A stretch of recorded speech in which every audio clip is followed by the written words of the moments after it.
No, that's it. What was your name? Juderio. Juderio. Yeah, so philosophy is about the study of love. Religions. No, you can't study something you haven't encountered yet. You have to learn. And once you've been exposed to it, then you study it. That depends on how much you care, how much you're interested, how much patience you got, who's training you, what your capacity is. So, yeah. We'll talk about all that. Skylar. Any other questions before we talk about the syllabus? Very, very, very briefly.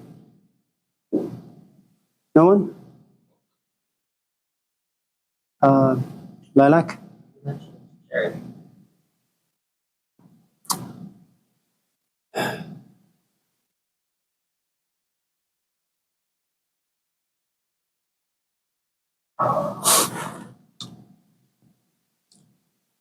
I've been teaching for about 30 years, Carmen. The first maybe 20 years, I used to have open door policy. You could come to my office anytime, eat my food, take my time, steal my life, ask stupid questions, feel at home, and then leave. As you get older, and as you become more aware of your time, your patience, your energy, and when you get older, you are forced to kind of go back and evaluate your life, and you realize most of it has been a waste. It's kind of no different than anyone in this class have ever been in a relationship with an alcoholic or an addict of sorts. So for many of us in this class who've been in that particular situation, what usually happens is you get into a relationship, and it's nice, at least initially. You like their eyes, you like their lips, their private parts, and as long as you like them, maybe even love them, if you happen to be that unfortunate, then you start a relationship. And the moment you begin to love someone, you make sacrifices, you make time for them, you spend money on them, energy on them. And then and one of the things that love does, it removes the human qualities, the fact that he shits, and he has to on a daily basis. He picks his nose, he has flaws of all sorts. Love kind of puts a band-aid on all of those things, and he becomes a poet, or you see him as a poet. He's like a Jesus Christ without any human imperfections. And you're very charitable. You give him everything you have. And little by little, as time goes on, and it's a nice thing about time, it removes the glitters and replaces them with rust. He calls you and says, let's go out. You're a bit less charitable now. He drinks too much. He smells too much. He comes into your house late too much. And so he wants to sleep with you. You're not as charitable anymore. Now, one of the things that usually keeps abusive relationship going for a while is the hope and the fantasies. I can fix him. Read a few verses. Kendra, hello. I'll read him a few verses from the Bible. I'll take him to the AA center. I'll do A, B, C, D. I'll take him to my parents. We'll sit. We'll have a chat. Maybe he can reinvent himself. And he does for a few hours until he comes to realize that the old issues don't really go away. And then they come back viciously. And you self-sacrifice some more for maybe an hour, maybe a day, maybe 2 weeks, maybe a month, maybe a couple of years. And then all of us in this class have a certain capacity. Your garbage bin becomes full. You can no longer hold any trash. And it overfills. It leaks into your life, into your own life. You realize that your kids come to you, they've not committed any crimes, and yet you scream at them. Why? Because of this other fellow. And little by little, you realize that you have no choice but, and it happens organically for the most part, you close the door. You don't listen to him as much. You don't care for him as much. You don't want to see him as much. And then one day you look at him and you say, just get out of my life. What happened to you being so charitable? And add to it that you're in fact a Christian. You know, a very devout Christian. That you believe that if someone slaps you on the right cheek, you'll turn the left. The Father forgive them, for they know not what they do. You have practiced all those things for months, if not years.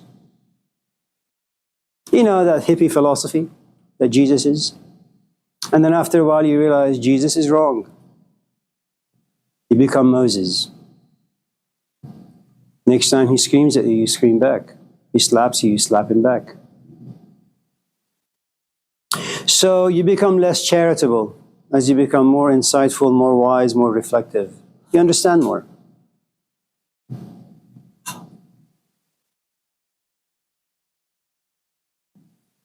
But then, you know, you have a good amount of regret for not having understood years earlier that you had to go through all this shit to finally, 20 years, 30 years, 40 years. I mean, look at some of the people in this room. They're not 20. They're like 30, 40, 50. They should have been done with this stuff much earlier, but now they have to come here, sit amongst 18-year-old nice people. Does that, Arif, you're still young. You have no choice but to be under the illusion that charity is good. Love everyone. It's not true. Don't love everyone. Not all people are lovable. In fact, most aren't. Any other questions? You guys are so quiet. Kendra, it's good to see you. How are the classes? You have to eval me this semester. I know.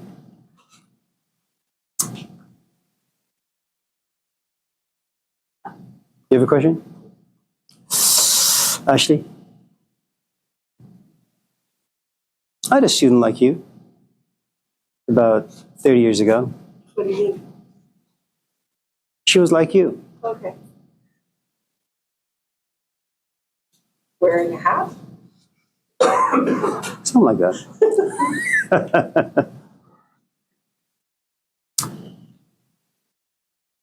All right, let's talk about the technicalities and then we'll go home. Unless you have a question. If I start talking about the syllabus, you'll be bored. Unless, you know, you want to steer me in a different direction. Lilac? Nothing? Yeah, Hayden? I guess what would be like the difference between liberation or enlightenment and then just like gathering knowledge, like reading a book? I think everybody has their own set of issues to deal with. Someone is, they feel like they've been born in the wrong body, but they love their parents. And they want to come out, but they don't want to hurt their parents. So they stay locked up inwardly. That's some sort of a bondage. And it's going to take them a long time. You know, sleepless nights, medication, talking to friends, going to therapy, whatever the case may be. And eventually one day they'll sum up the courage, they'll go to their parents and they're shivering and they say, Mom, I got something to tell you. It's good that finally they're able to express soon what they are, but you have another type of bondage coming your way, which is, how's your mom going to react? Is she going to embrace you? Is she going to cry because she's so sad now? Even if she's happy, how's your dad going to receive you? There are some people who have traumas from the past. And if Sigmund Freud is right, from say the ages 0 to about maybe 6 or 7 or 8, your parents divorced and your foundation is a little cracked, it's something you may never be able to recover from. And so you walk into every relationship with a good amount of fear, mistrust, you know. You're so cautious that eventually you push everyone away from you. That's another sort of bondage. Then you have someone like, I don't know, you read a book and it puzzles you. You don't know what this guy is talking about, what this gal. And so you go to library, you check out tons of books because you want to understand. That's another form of bondage and liberation. And then you get to a place kind of like, I don't know, maybe Ashley. You hit your midlife crisis, whatever that may mean, where you have money. It's just a hypothetical, where you have enough money, you have a car, you have a house, you have a companion, they just like sofas and tables out there. You like them, but you realize for some strange reason you're just not happy. Why, how, who, when, who the hell knows? All you know is that nothing fits. And you have difficulty sleeping, you have difficulty expressing yourself to your friends, you become confused, you become angry, you kind of reflect and maybe realize your life has been a complete waste. You took the wrong path, but no one really showed you what the right path is, even if there is one. And so you go like on a spiritual quest like Jesus Christ. Who the hell knows what people are suffering from? So every form of ailment creates its own prison, and then you try to get yourself out of it. So it's not a one-size-fit hat. In other words, if someone comes to you and says, I am in so much pain, you can't just give them a Bible. Or you can't just send them to a therapist. People have different issues, therefore different needs, different solutions. Yeah.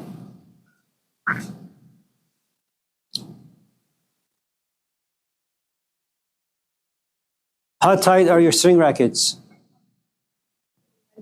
Yeah. No, it's no good. In the 1960s and 70s, Borg had it at 80. But that was beyond Borg, Long hair, pretty eyes. Yes. Anyone else? That's it. Anna.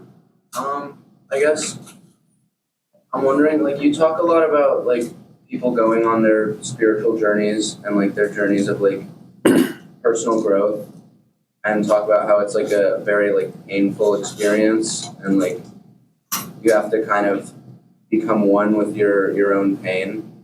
But I also hear, like, you and, like, other people say, like, a lot of people don't have the power to do it or just kind of won't do it. And I'm just wondering, like, what gives people the strength, or, like, how people can be encouraged to go on their own journeys. I don't think people, first of all, should go on their own journeys. First of all, you have to understand that you live in a capitalistic society, which means that it has a tremendous amount of power to advertise things to you. So most of your desires, most of the things you pursue are manufactured. There are companies behind closed doors that kind of go into various places of Oakland to figure out what their neighborhood actually needs, or maybe what their neighborhood doesn't have, and their manufactured desires,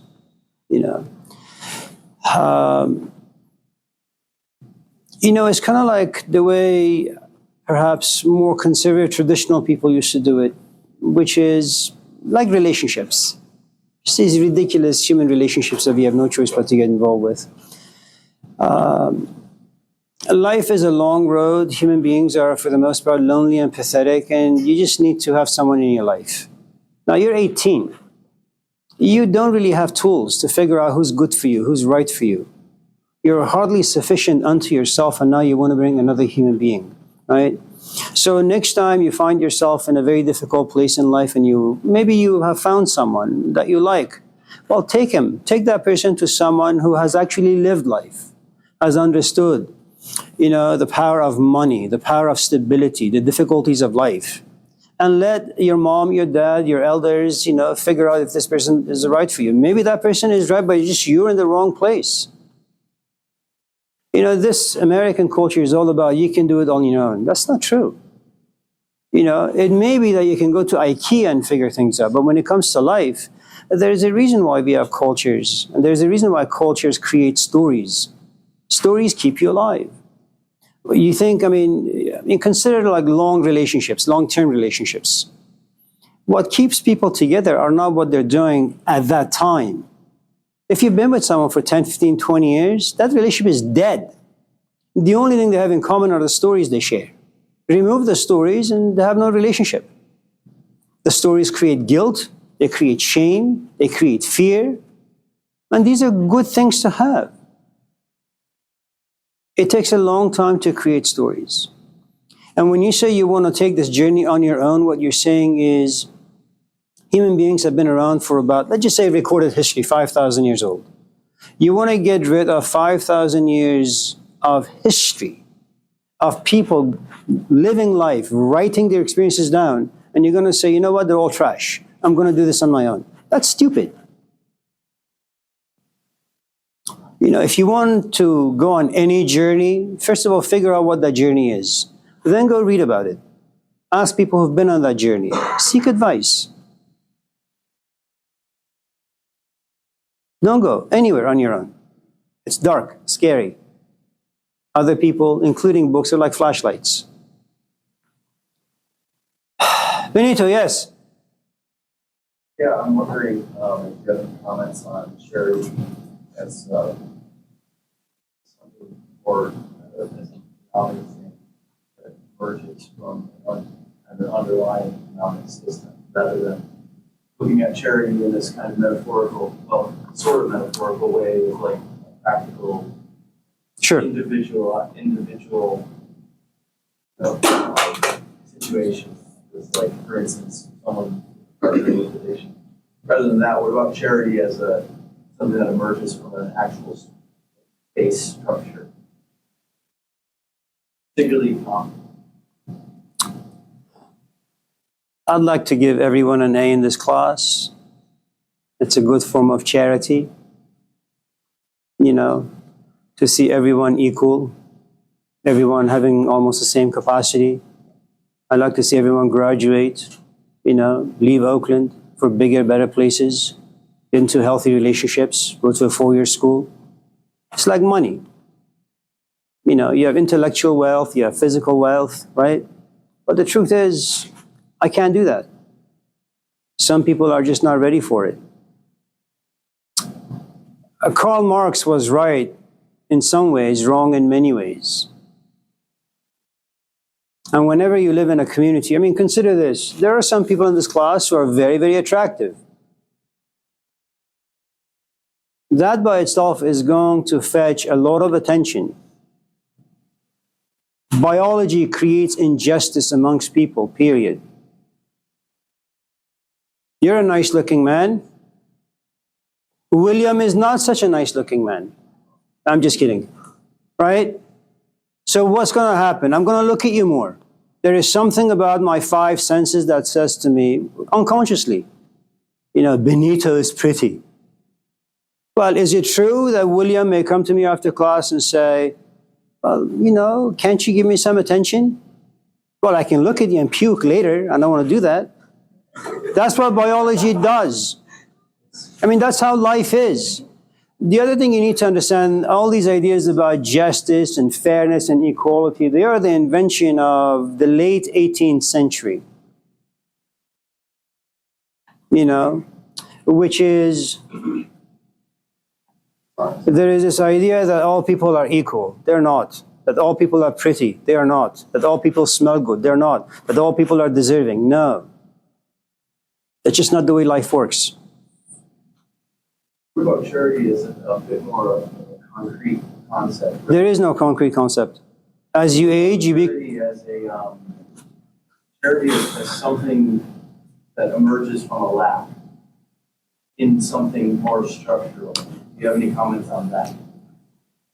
I'm not even listening to you. Or am I just phrasing? Yeah. Let me just tell you what you need to do. You were in your mom's belly for about 9 months. When you came out, she gave you about 10 gallons of milk. She cleaned your butt, changed your diapers, helped you sit up, stand, walk.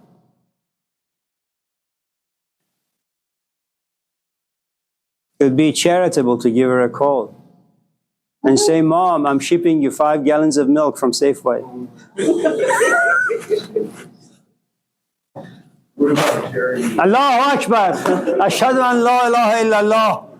Let's move on. Anyone Let's else? say, for example, can I just offer one example? Oh, man. Let's say like you have an economic structure that doesn't provide, like, let's say, high enough wages or something. You know what? Revolt. Then, no, what I'm saying is like, can we make, No. is there a possibility that charity might be redundant in a system that doesn't need charity?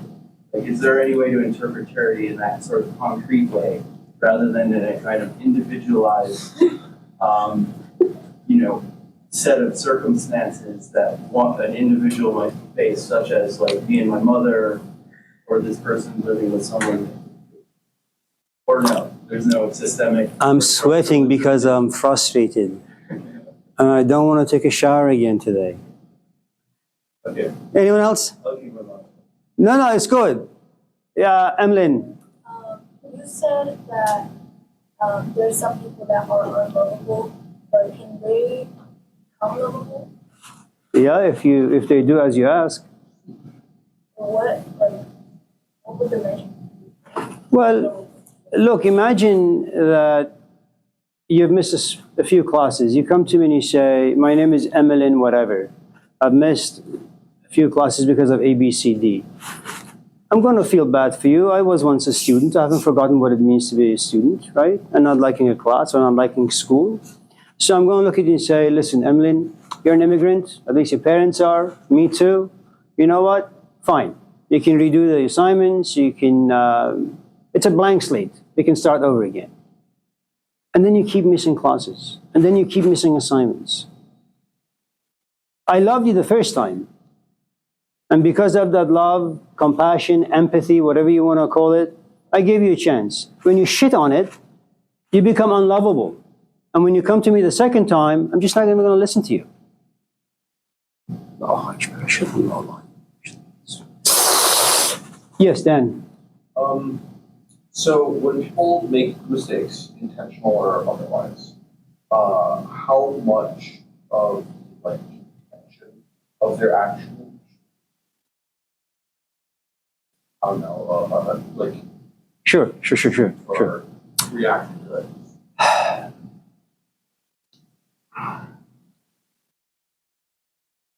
When an elephant gives birth to her baby, the tiny little elephant is able to walk within a couple of minutes.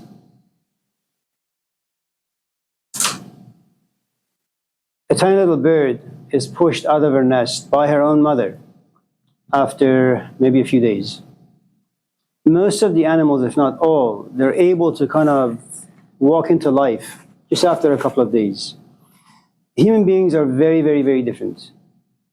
You know, we are profoundly weak, incompetent, for good reasons. I think this idea that you will encounter in the New Testament that human beings are born in sin. And sin, the definition of sin means simply missing the mark. Okay? Now, nobody goes into a relationship to be miserable. The mark to enter any relationship is, I want to be happy.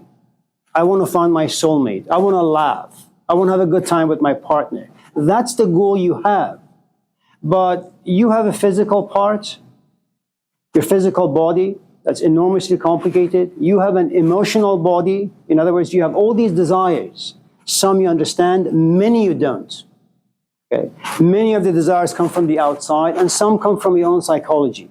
You have a past that always pushes itself forward. Okay? And then you have all these like ridiculous mood swings where you wake up, your life is good. You wake up and you don't know why, but you hate yourself and you hate your life. And you hate everyone in your life. Okay? And so we have no choice but to make, as the organisms that we are, we have no choice but to make decisions in the dark. You're 18, you fall in love. Well, do you know who this other person is? No. Do you care to know? No. Do you know what love is? No. Do you care to know? No. All you know is that you just walk into life and you're going to be hungry for 1,001 different things. Being born in sin means that you just don't have the right tools. Once you acquire the right tools, and most of us in this class are just young, it's our first time. You know, it's kind of like, I know you don't have children, but maybe one day you will. I hope not, but if you do, put them on a bike. First time. And let go of the bike. And what's going to happen? Well, they're going to fall and break their neck. The kids. And the truth is, all of us walk into life riding a bicycle. We've never done it before. I don't much care about the ideas of reincarnation, past lives, and this and that. The truth is, this is our first time. This is your first time taking this class. Are you going to say stupid things? Yeah. Am I going to punish you for that? Yeah. Is it your fault? No, you're just stupid. And is stupidity inherent? No. All of us have no choice but to have all these assumptions about ourselves, about other people, about the world. That's just the way things go. You know, I don't think anybody makes mistakes intentionally. I think we just do things and we get caught either by ourselves or by other people. And from that point on, sometimes things just go bad. Does that mean that you should forgive them? Maybe you should forgive and then walk away from the relationship. It doesn't mean you forgive, you forget, you stay in the relationship. No. Walk away from them. So let's talk about the syllabus. Unless there is another question out there somewhere. What was your name? Martel, yeah. You said you don't go anywhere by yourself. Right now. So what would be the difference? A group of what?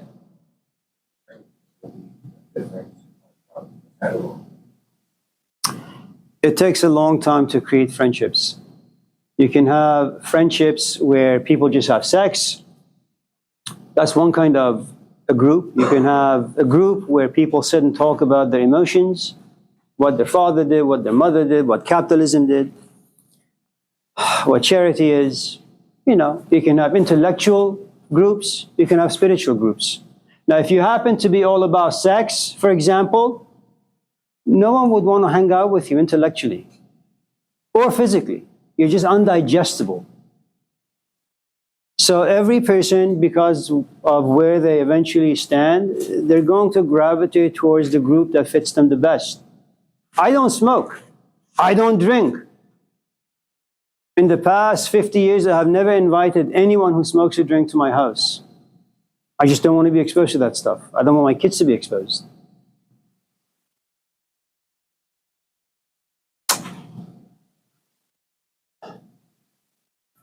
Yeah, I'm never going to get through the syllabus this way. Yeah.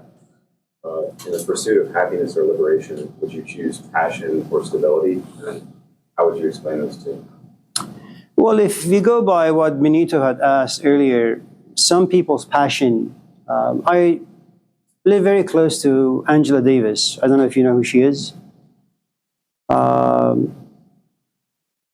And it's something we talked about in class yesterday, which is every time, you know, she's walking her dog with her companion, Gina, I just feel like crap. Because here you have an 80-year-old woman who spent most of her life fighting for a cause. Sometimes you can have a certain cause in life, certain passion, that's profoundly disturbing, burdensome.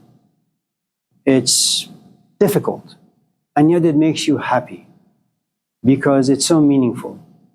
Sometimes there are passions you pursue, like what our friend in the back said. Let's say you hang out with a group of people who have this passion to drink or smoke or go to bars and just chit-chat about useless things. It's a great thing to have friendships, and it's a great thing to escape from life by smoking and drinking and watching porn, the rest of it.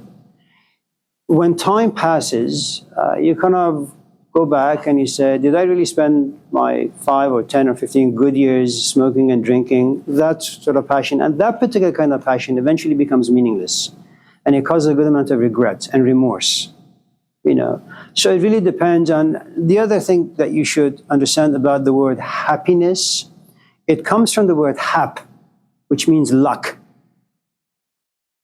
Consider that for a moment. Luck. You know, this culture is all about meritocracy. Do A, B, C, D, and at the end of the road, you'll be happy. For many thousands of years, that's not the way people believed. If the gods like you, if life likes you, maybe events will walk into your life and you'll be happy. If life doesn't like you, if you happen to be one of those unfortunate chaps, events will happen. Well, you'll just be made miserable. Now, you can read books about how to be happy. It's not going to happen. It's all luck. In the past 30 years, I've had many students who walk into my classes, enjoy my style, they go and pursue philosophy, they get their master's, PhD, they start teaching. Some are better than me, some are not like me, they're far worse, and some are far better. I didn't make myself this way, it's just luck. I just happen to be a bit animated, that's it. If you ask me like, how do I become like you, I wouldn't know, because I didn't make myself this way. My temperament, my personality, my mannerism, some of it sure is cultural, my experiences, but many of it, accidents.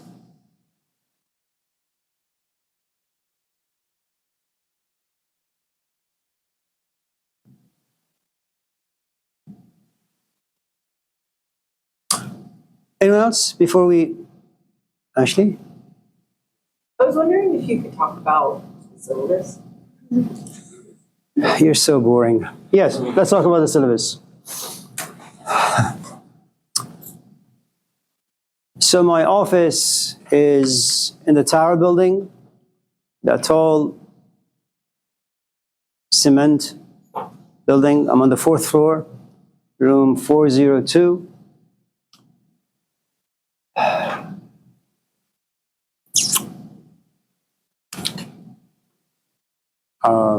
If you desire to come by, I'm from the Middle East, and so we don't go anywhere without a gift. I go to my parents' house every other weekend. I always take them something.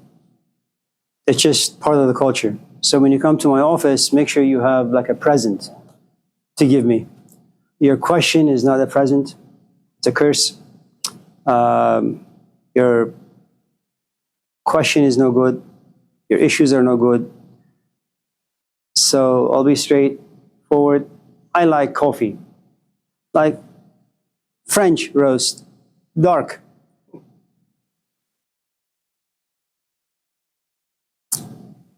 So when you come to my office, bring a pound or 2 or 3 pounds of French dark roast. And then once you give it to me, then leave.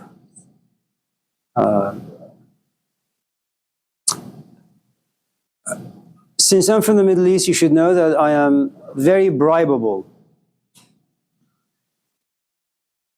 Bribable.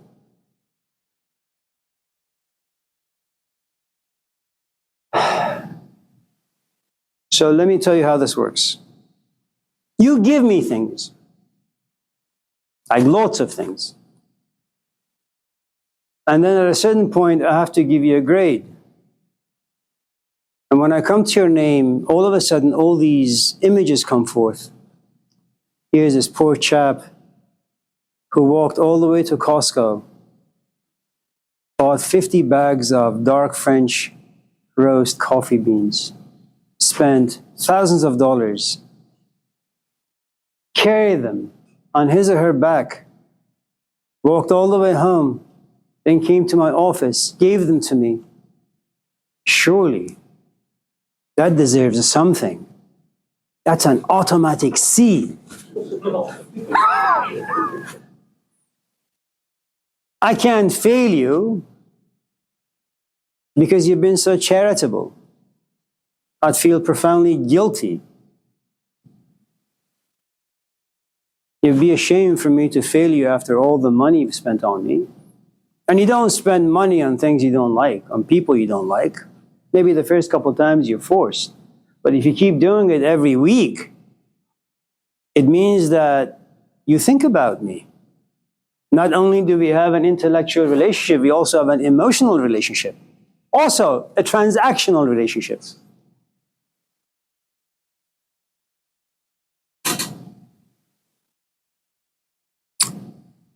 So if you have a companion, be charitable. Give them things.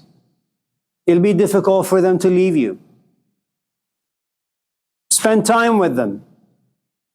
It'll be more difficult for them to keep looking at their cell phones. That's what charity does. It holds people hostage in many ways for all the right reasons.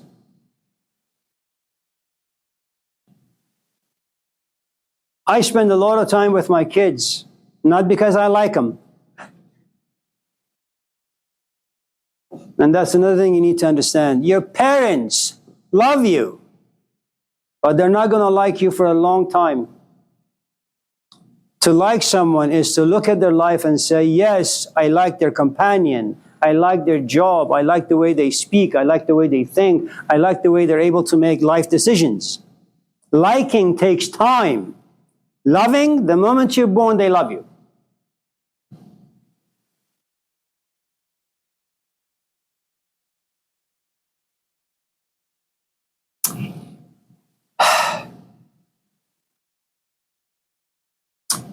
But all jokes aside, don't come to my office. If you have any questions, ask them in class. If you have any concerns, ask them in class. If you have like issues you want to talk about, I'm sure the internet has some answers for you. So, is that okay? If you're urgent, if your request is really, really urgent, give me a couple of weeks to think about it. If that issue is still with you, then we can maybe sit and talk a little.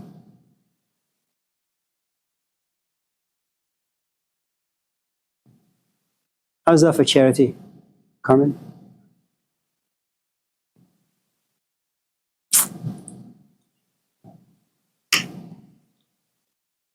Any questions about office hours, office days, office etiquette? No? Okay. Yeah. What was your name? Irvin, yes.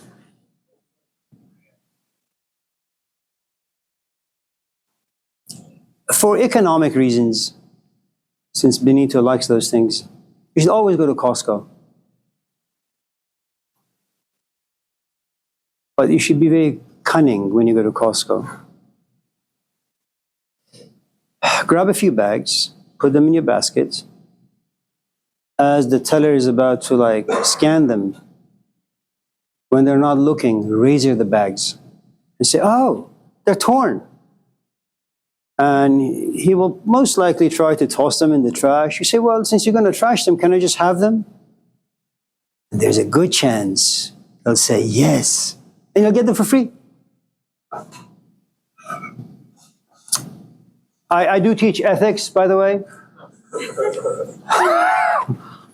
For those of you who want to be more ethical.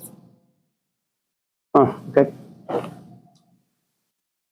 Any other questions? Robert, yes. You said that happiness is giving you happiness. But what do you mean by that? I thought happiness came from it. Who said that? Tony Robbins? Eckhart Toilet? Jordan Peterson? I feel like there's a lot of outwardly things that influence your happiness and your state of happiness. But it's also No, you don't have a choice. angry. Choice and will are for very, very advanced people. And happiness from within, you're right. But this is just a bumper sticker culture. You know, what you said is right, it just doesn't mean anything. What do you mean by it's luck? That's completely random? Yeah. How many Jesus do we have? How many Michael Jordans do we have? How many Mike Tysons do we have? How many Magnus Carlsens do we have? How many Bjorn Borgs do we have? If you count the entire human heroes, maybe 20. What happens to the rest of us? We want to be like them. I mean, look, Ella, right? Our good friend. She wants to be a tennis pro. I'm sure she idolizes some tennis person out there. Maybe she'll be like one of those. Maybe she won't. Who the hell knows? But all of us have heroes we want to emulate. Some of you like to rap. You have some of your own heroes. Some of you play the piano. Just because you like something, it doesn't mean that you can be it or be good at it. You just like it. Do I like to be in a good relationship? Absolutely. Am I in one? No. Do I want to like you? Yeah. Do I know?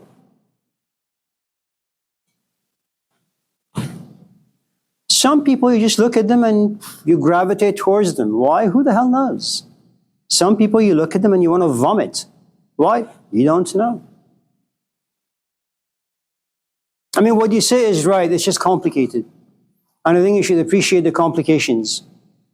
And next time someone looks at you and says, "Oh, Robert, seek happiness within," just punch them in the face.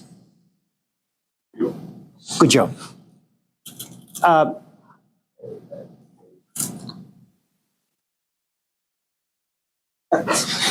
Yeah. What was your name?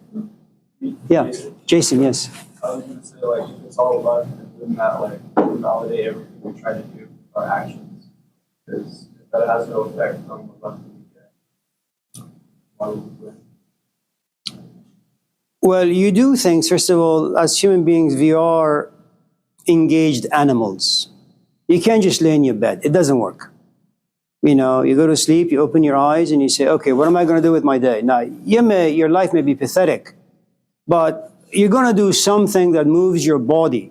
And the moment you move your body, emotions are going to come about. Thoughts are going to come about. Fantasies are going to come about. Hopes and dreams are going to come about. That's the sort of animals that we are. Why the hell are you in this class? Well, you have fantasies about your future. Are they going to come true? Maybe. You know, will your choices impact the way your future will unfold? Yeah. But does that mean you're going to be happy? I don't know.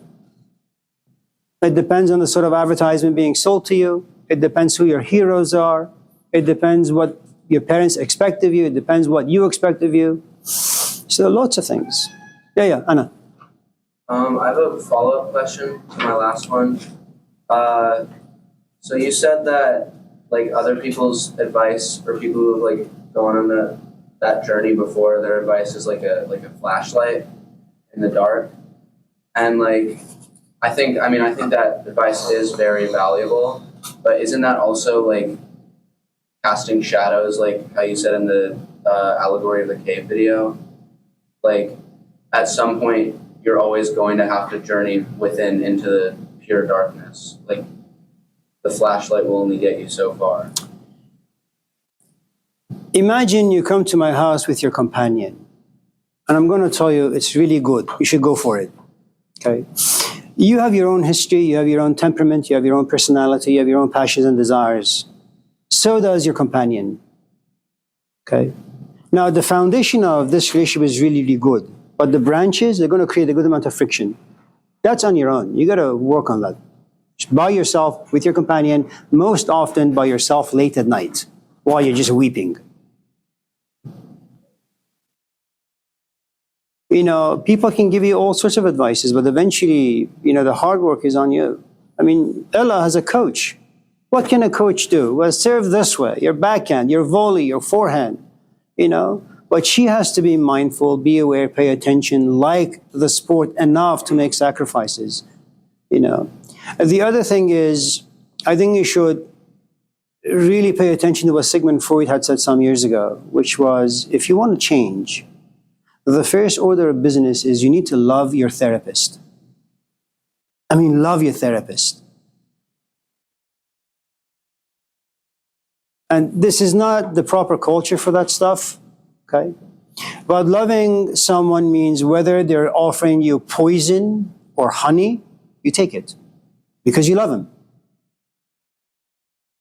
Now, there's going to be a lot of problems just in case your foundation is cracked. In other words, if you have issues and you've been dealing with issues for many, many, many years, if you have a good amount of cracks, you have lost the ability to trust, you have lost the ability to have faith in other people, you have lost the ability to have faith in your own judgment, you have lost the ability to love. So whenever someone walks into your life, you have no choice but to abuse the hell out of them. You're going to do push and pull for many, many years. And if the other person has a good amount of patience, they'll say, okay, you know what, I'm going to survive this tornado because I love Anna. until you just shit on them just one too many times, and then they walk away.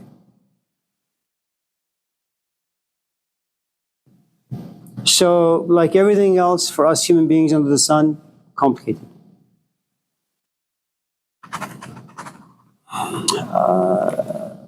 The other thing you need to understand is there is advice on a theoretical basis and there is advice on a practical basis.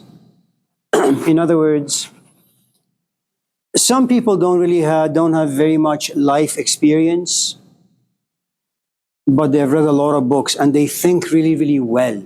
And so when they open their mouth, the words are like flowers. They're beautiful.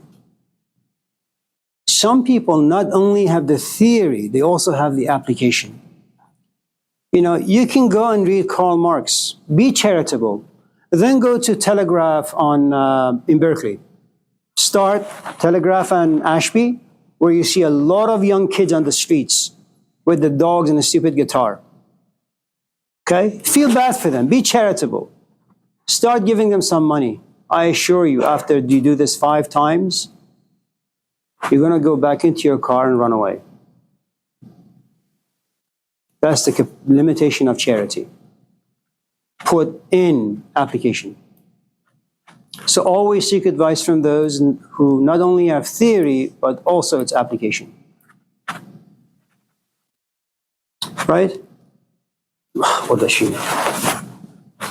Very little. Anyone else? Caden? What are your thoughts on predeterminism?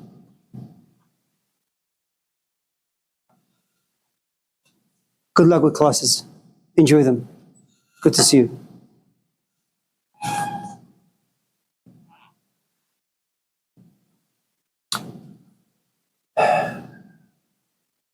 I don't know.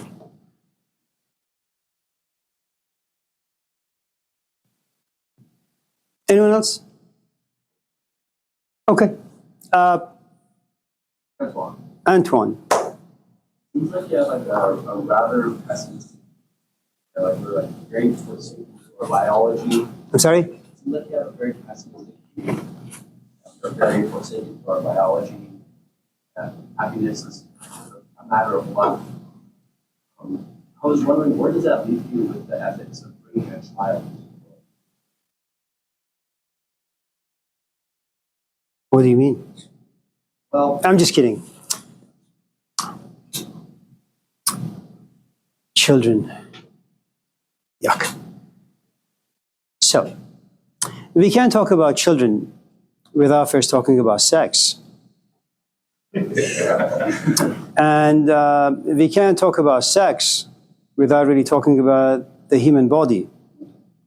And we can't talk about the human body without talking about the 5 senses and what their functions are. So I'm going to create a story. And you tell me if you're wrong. I go to a coffee shop. And let's just say I'm single. Something I've fantasized for many, many, many, many years.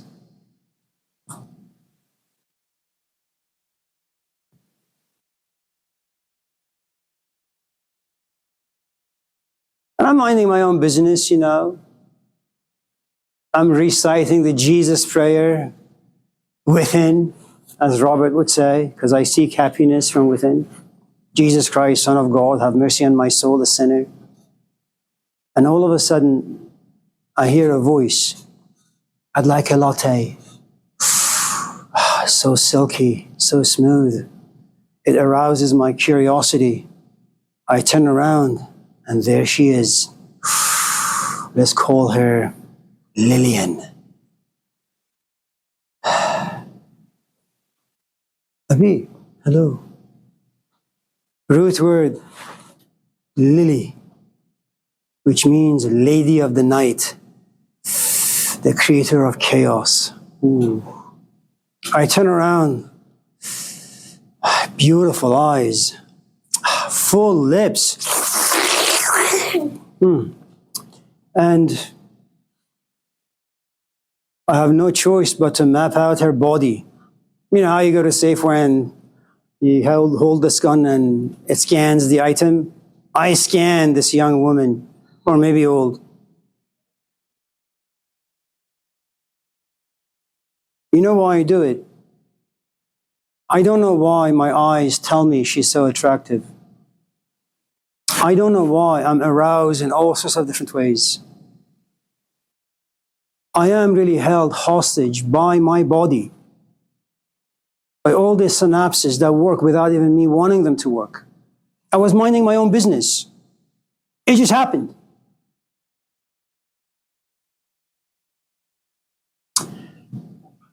Now, what happens when you like something? Well, shit, lust. You can't have lust without attraction. So you begin to lust after it. And what is lust? You close your eyes. Here you are with Lillian, on a sandy shore in Los Angeles. Smoke is everywhere.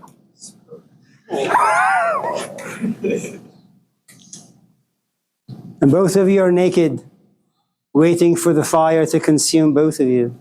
I mean, fire of passion. Well, you can't just go to Lillian and say, I have a truck, let's go do it right now. No, I'm a bit more civilized. Oh, Lillian, let me pay for your latte.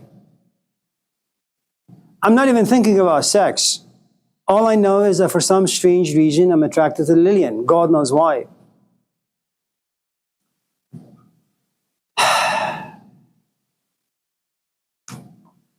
You know what happens when you put like this water on the stove and you turn on the heat? Little by little, it gets warmer and warmer and warmer. It begins to boil. That's how emotions function. It's a tiny, stupid seed of attraction. And all of a sudden, I can't stop. I think about her all the time. Before we leave, can I have your number? Can I call you? Can I text you? How about dinner tomorrow? I'll cook. You pay. And then one morning, after a couple of weeks, I wake up and I'm obsessing over this woman. Do I know her history? No. Do I care? No. All I know is that I like her. Time passes. I wake up one morning and I say, I'm in love. I wake up at 5 to take a dump. There she is in my mind. Doesn't leave me alone. I want to sleep. Have a restful sleep. Doesn't happen. And I eventually summon up the courage. I go to Lillian. Say, I love you. We're only friends, she tells me. She says, I love you back. And then we become roommates. But for women, it's a different story, you see. A woman's body is made, whether by God or by nature or her own psychology, I don't really know, at a certain age. 27, 28, all the way till about 37. Give me a baby. Stop fucking around. Give me a baby. I want a baby. Now, she may have, from the age 18 all the way to 30, say, no, I hate children. But all of a sudden, it's like a tornado, a volcano. Give me a child. What can a man do? No? Really? You have a child.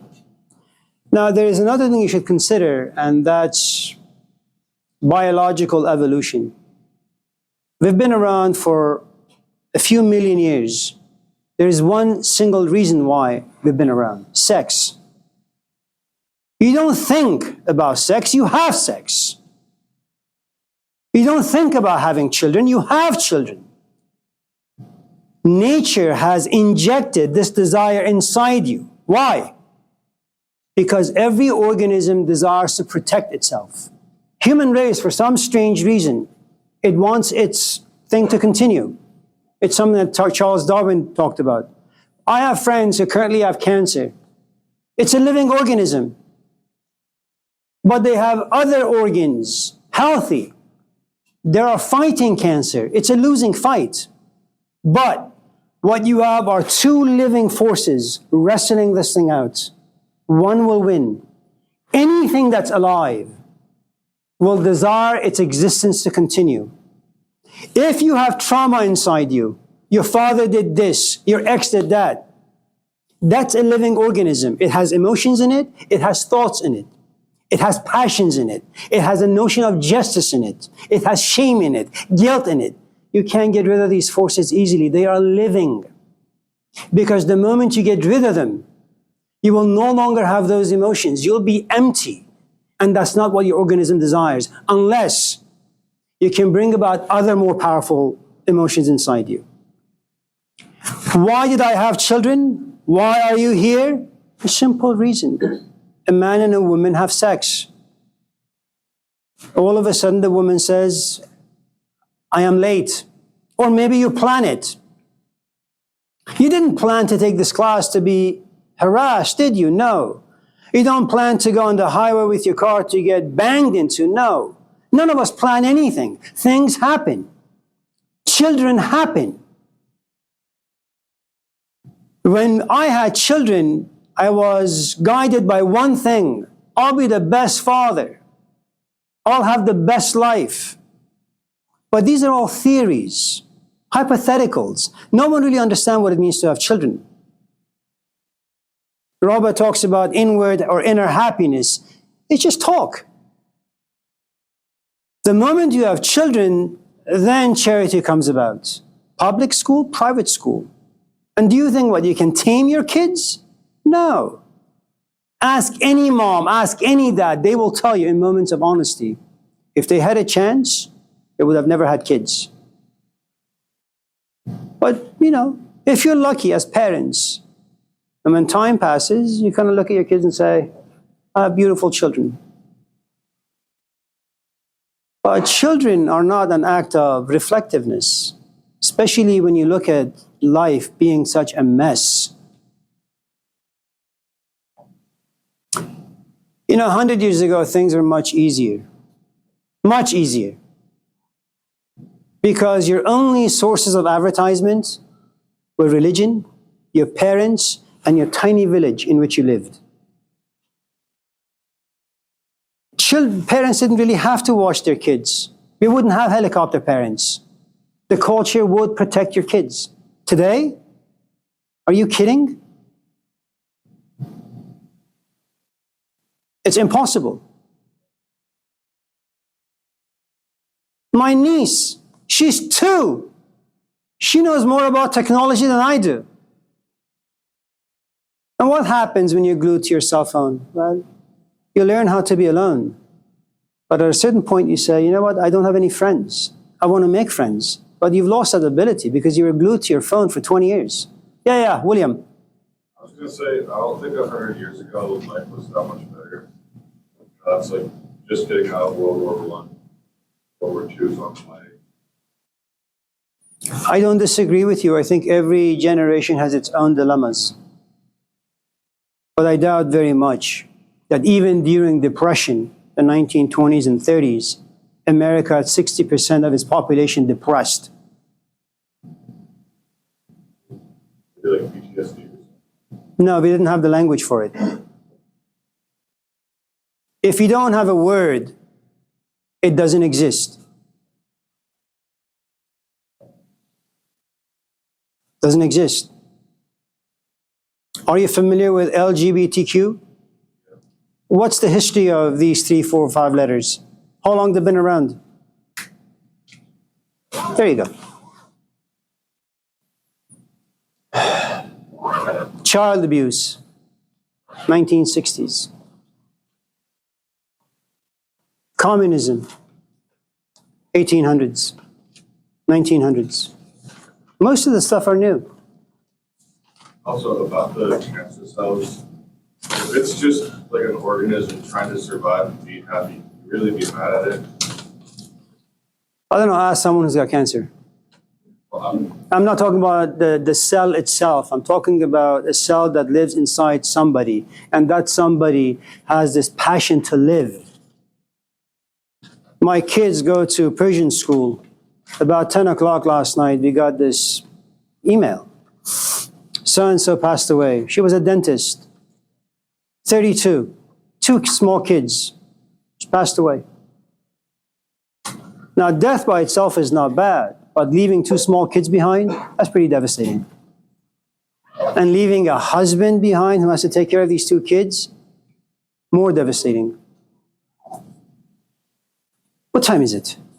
It's time. What do you mean? Oh, Oh, we have a minute. Anyone else? you have 6 minutes. 6? Oh, great. Yes. Syllabus. You said that we don't have a word for it, doesn't exist. Then what about different languages? Because there are some words in certain languages that either do not exist or can't be translated accurately in another language. It's true. If you say that, then that those things do not exist. Have you heard korma sabzi? Korma sabzi. It doesn't exist for you. It's a Persian dish. Who cares if it exists in my culture? It doesn't exist for you. Now, I can make it exist for you by inviting you to my house and then having my wife make that dish for you and then you tasting it. Now, when you taste something, 2 things happen. It's either negative or positive. If it's negative, later on if someone says, let's have korma sabzi, you say, yuck, no.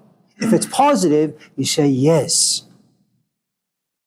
I can make that world come into existence for you. But I don't care for you that much, so it's not going to exist. Yeah.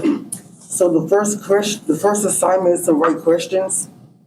So what you do is you look at the audios, go to Canvas, look at some of the items, and listen to 1 or 2 or 3 or 4 or 10 of them, and then hopefully that'll inspire a question. To find that audio, you press submit assignment, then the video is going to pop up. No. You go to Canvas, Yeah. you click on this class, then you will see the modules. Yeah, there's no video. I've been there. Yeah, just scroll down. When you pass all the question icons, you'll get to the modules for this week. Mhm. Click on one of those audios or videos and then write a question, follow the guidelines. Yeah. Anyone else? Yeah, Katie. We're just talking about semantics, right? The concept or the feeling of the idea still exists, even if you can't label it. Say again. We're just talking about semantics, like how you kind of place words or how you label things, because the concept of an idea still exists. No. It's an example I used in my class yesterday. There were some radiologist technicians in the 1960s or so.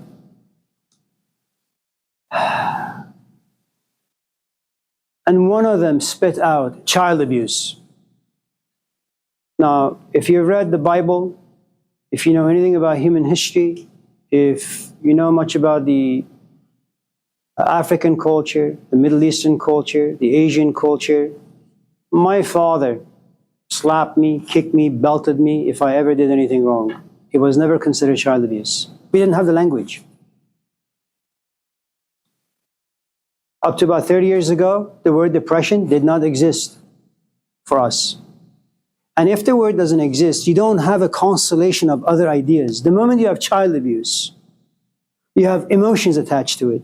You have history attached to it. You have all these things attached. Now, one of the most beautiful verses in the Bible is, spare the rod, spoil the child. In today's contemporary society, that would be considered child abuse. But not for the ancient world. It's a form of discipline. And there is something to be said about that. You don't have children. There will come a point where you will lose your stamina, your capacity to be rational, to be sane with your kids. Your volume will go up. Now, you may think that this is like a parent is violent. All of us in this class lose our tempers. We do stupid things. And then you catch yourself. So remember, what you have right now is a culture with a lot of words out there. And in every word that they generate, you have all these emotions that never existed. I mean, consider if you go to certain parts of, say, the Middle East. Afghanistan. After a while, a woman goes to her husband and says, listen, you know what? Taking care of 2 kids, doing the house, taking care of your parents is too much. Bring another woman. Marry her. Now you have 1 man and 2 wives. Is there envy? No. Is it jealousy? No. Is it infidelity? No. It doesn't exist. Here, it exists. In Utah, it doesn't exist. If you are a more man, you have more of a woman. You have more women around you. That's just the way things are. Now, your task as a person, as a young man who lives in the 21st century, is to make sure that these words are neutralized, that the power that society creates inside them, get rid of them. Because if you don't, they will harass you on a daily basis.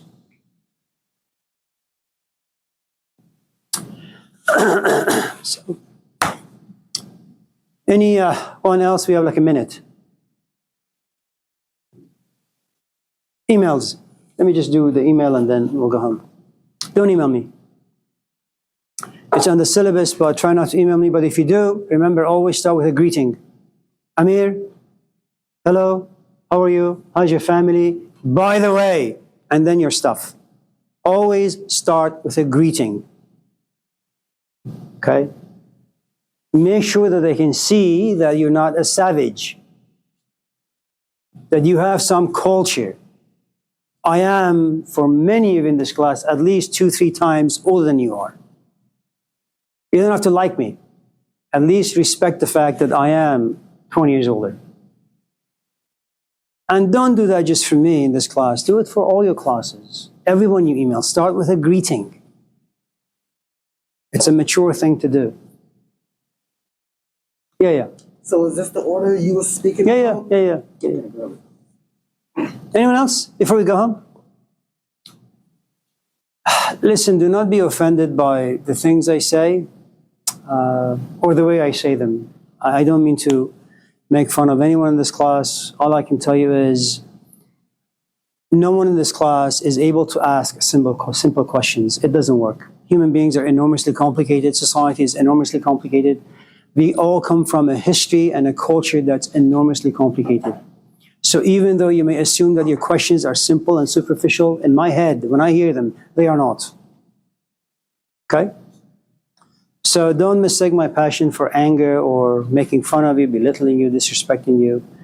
Just in case it comes across that way, it's your class. Raise your hand and say, hey, listen, you know, what you said made me feel A, B, C, D. And then we can talk about it. Yeah. I guess this is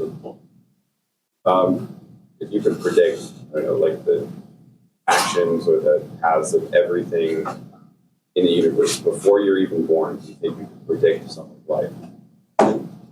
Everything they do. If I had been Malcolm X's friend when he was 5, when he was 10, when he was 20, when he was 25, I would have probably been one of those social activists saying, why do we want to waste our money on people like this? Execute them. You know, you want to what? Feed them every day, shower them every day, put money on their heads every day. Why? Take that money and give it to schools, build houses, give to the poor. But Malcolm X was a surprise. He was a prophet of the 20th century. He had the capacity. For some strange reason, he just had magic inside him. He just needed to be tapped, and it was.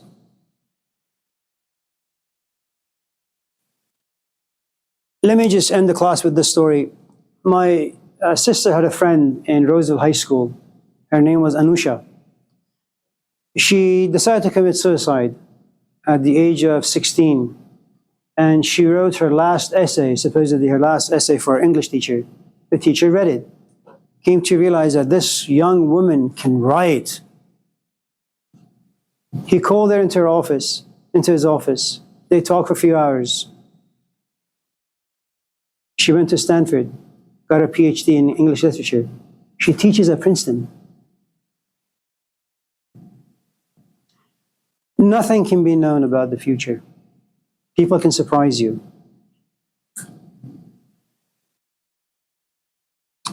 My GPA in high school, 0.000. Look at me now. I'm a king. All right, guys. It's good to see all of you. Take good care.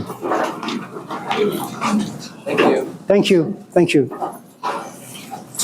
Professor, Thank you. Bye. Bye.